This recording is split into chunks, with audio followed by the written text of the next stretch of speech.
What if the version of Judaism you see today never actually existed in the Bible? Not as a system, not as a structure, not the way you think. Because when you go back to Abraham, to Moses, to the prophets, you don't find layers of rules and interpretation. You find something else, something simpler, something direct. In this video, we're going to test everything. Not by tradition, not by assumptions, but by the text itself. And by the end, you'll have to answer one question. Are you looking at what God gave, or something that came later and took its place? Stay with me. You think you know what Judaism is? You've seen it, maybe on the streets, maybe online, maybe in documentaries or conversations. And in your mind, it looks ancient, structured, detailed, something preserved carefully over thousands of years, something that feels like it comes straight out of the Bible, and without even realizing it, you've already made a huge assumption that what you're looking at today is the same thing that existed back then. But here's what we're going to do in this video, and I want you to stay with me all the way to the end, because this builds step by step. We're going to take what you think is obvious, and we're going to test it against the Bible itself, not tradition, not what people say, not what you've always heard, but the text. And by the end, you're going to have to answer one uncomfortable question. Are these actually the same thing? When you hear the word Judaism, something specific comes to mind. Black clothing, prayer shawls, strict rules about what you can and can't do, detailed laws about food, about time, about behavior, about identity. A system that touches every part of life and defines it. And it feels old, it feels rooted, it feels like this must be what God gave. And here's the part no one says out loud. You assume this is a direct continuation, that nothing essential changed, that this is just the Bible lived out over time, that what you see today is simply a more developed version of what started with Abraham, Moses, and the prophets. But let me ask you something simple, and don't answer quickly. Just think about it for a second. When you open the Bible, do you actually see any of that system there? Or are you reading that system back into the text because it's what you already expect to find? Because the moment you slow down and actually look, something starts to feel off.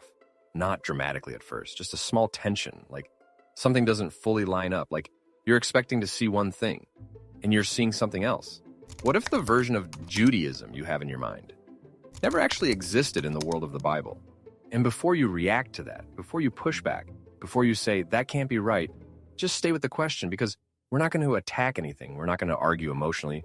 We're going to do something much more dangerous. We're going to look, not to what people say about the Bible, not to what traditions claim, but to the text itself.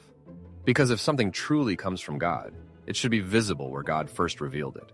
So here's the tension that starts to build. And this is where most people subconsciously look away. If what you see today is truly biblical, then you should be able to clearly see its structure, its authority, its system, right there in the scriptures. But what if you don't?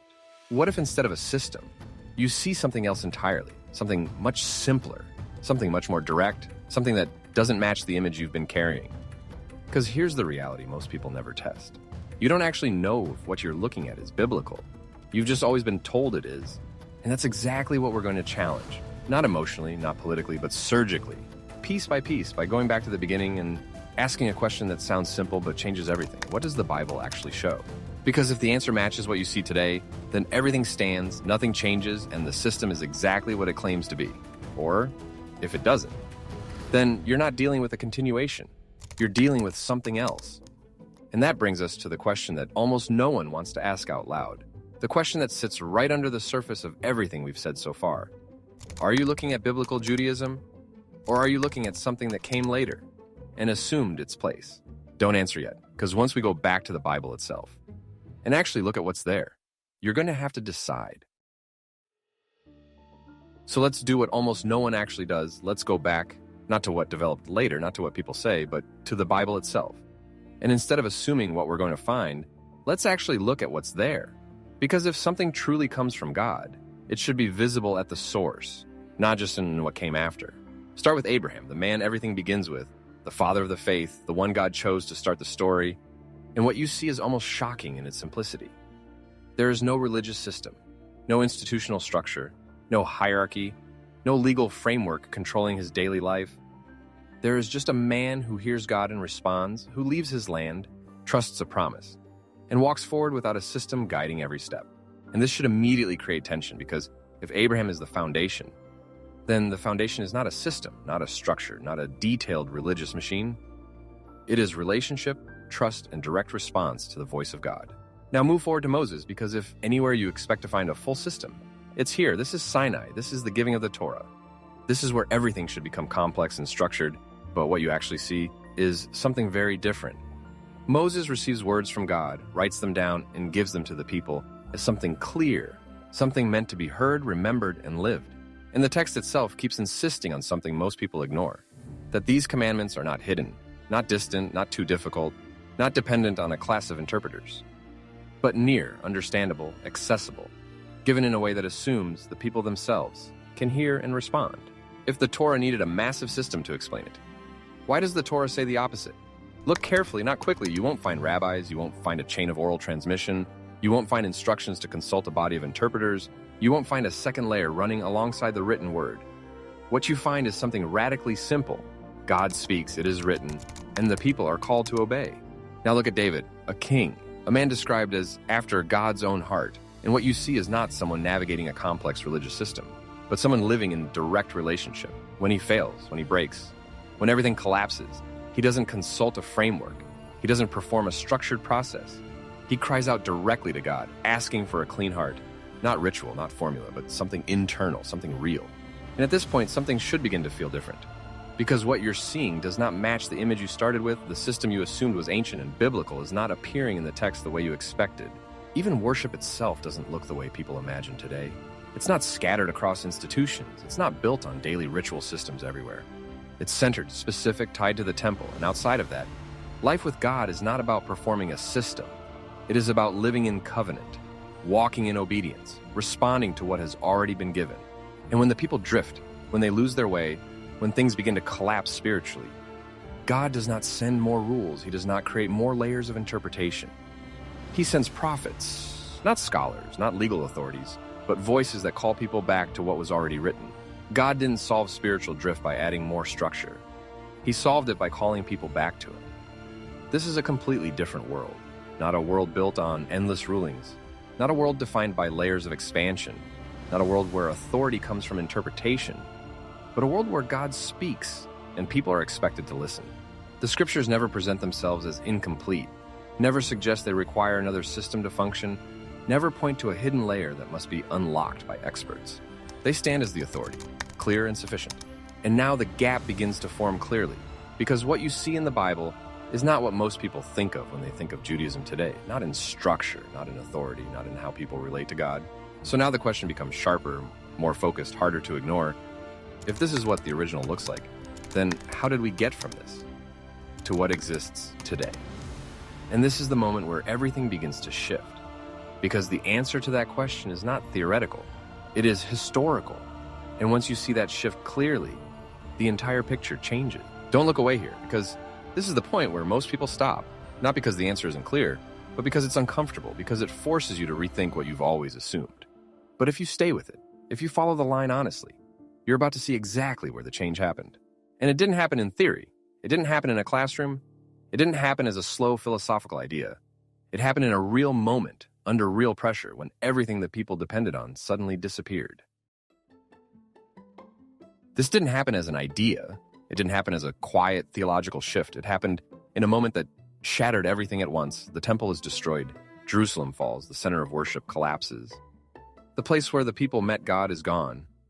The altar is gone. The sacrifices are gone. The priesthood is no longer functioning as it once did. And in a single moment, the entire structure that defined Israel's relationship with God disappears. This is not a small crisis. This is not a temporary disruption. This is a complete collapse of the system that existed in the Bible. No temple, no sacrifices, no central place of worship. And something even deeper, no active prophetic voice speaking clearly to the people. No, thus says the Lord. No direct guidance cutting through the confusion. And in that silence, something begins to form. Not because people planned to replace anything, but because they had to survive, they had to preserve identity, they had to continue as a people without the structure that once held everything together. So a new kind of leadership emerges. Not prophets who speak on behalf of God, not priests who serve in the temple, but teachers, interpreters, scholars, people who begin to study what was written and explain how it should be lived out in a world where the original system no longer exists. And at first it looks reasonable, even necessary, people gathering, discussing, preserving, trying to understand how to live without a temple, how to maintain identity in exile, how to hold on to what remains. But something begins to shift slowly, almost invisibly. Because interpretation is not the same as revelation, and once interpretation becomes central, Authority begins to move, not from God to another God, but from God to explanation. Instead of "this is what God said," the focus becomes "this is how we understand what God meant." And that difference may sound small, but it changes everything. The moment truth is no longer delivered, but discussed, no longer revealed, but interpreted, the foundation shifts, and now authority is no longer about who hears God, but who has the right to interpret what was already written. And this is where the rabbis become central, not as prophets, not as priests, but as interpreters, as those who claim the authority to define how the written word should be understood and applied. At first, their role is limited. Explanations, clarifications, attempts to protect the commandments, but explanation turns into expansion, expansion into rulings, rulings into law, and over time, a full system begins to take shape. And at a certain point, something subtle but critical happens. Interpretation stops being commentary and becomes authority, not just explaining the text, but defining it, not just guiding behavior, but determining what counts as obedience. And when interpretation becomes authority, it can override the text. This is not theory. This plays out in real life, where rulings are made, decisions are enforced, and what was once a direct command becomes surrounded by layers of human explanation that eventually carry more weight than the original words. To support this growing authority, a claim is established that alongside the written Torah, there exists an oral one, given at the same time, passed down through generations, and now held by those who interpret it. And if that claim is accepted, everything changes, because now the system is no longer just human effort, it becomes divine in its authority. And those who interpret it become the gatekeepers of truth. But look at the timeline, because this is where the tension becomes undeniable. The written Torah is ancient, but the system of oral law, as we know it, was written down much later, centuries after the events it claims to originate from, developed over time, shaped in response to history not revealed in the moment it claims to represent. What happened in between is accumulation, layers of rulings, debates, decisions, all gradually forming what becomes known as the Mishnah, and later the Talmud, not as a record of direct revelation, but as a record of interpretation. And over time, this system becomes central, not secondary, not optional, but the standard by which life is defined, behavior is judged, and identity is determined. People no longer go directly to the text, they go to what was written about the text. They study interpretations, memorize debates, follow rulings, and treat those rulings as binding, even when they go beyond what is written. And now you have something completely different from what you saw in the Bible. Not direct access to what God said, but access through a system that tells you what it means.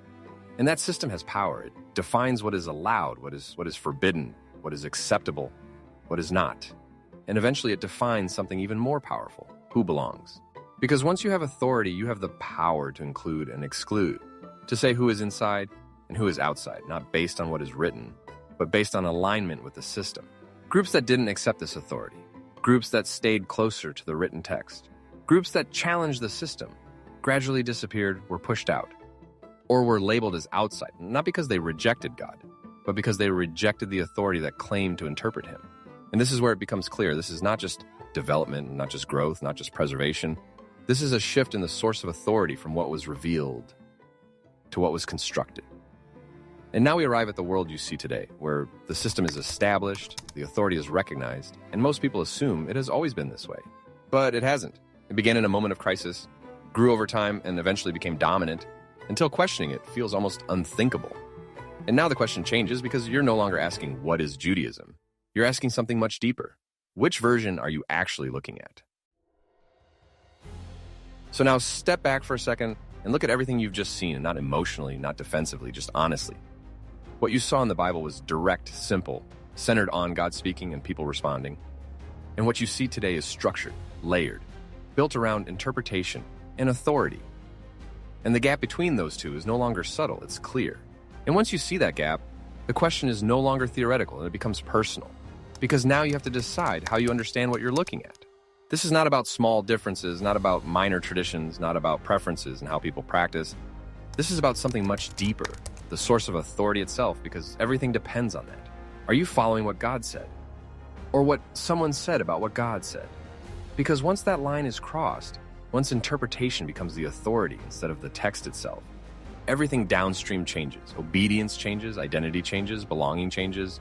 Even the way people understand God changes.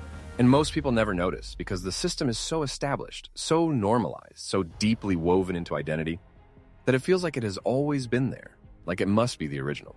But it isn't. And that matters because if you start with a system, you will always read the Bible through it. You will always interpret the text according to what the system already says it means, and you will never actually encounter it on its own terms.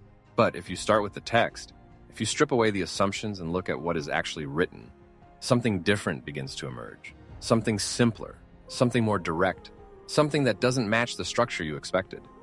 The Bible does not lead you into a system. It leads you into a relationship. And this is the part people resist. Because systems feel safe. Systems define boundaries. Systems tell you exactly where you stand. But relationship is different. It requires listening, responding, walking, and it cannot be controlled the same way. And this is why the shift happened. Because in a moment of crisis, when the center was gone and the voice was silent, a system provided stability. It provided structure. It gave people something to hold on to, but over time, that system became more than support. It became authority. What began as a response to loss became a replacement for what was lost. And this is not about attacking people, not about disrespecting history, not about dismissing everything that came later. It's about something much more precise, recognizing the difference between what was given and what was built. Because if you don't see that difference, you will treat everything as if it came from the same source. And once you do that, you lose the ability to distinguish between divine authority and human tradition.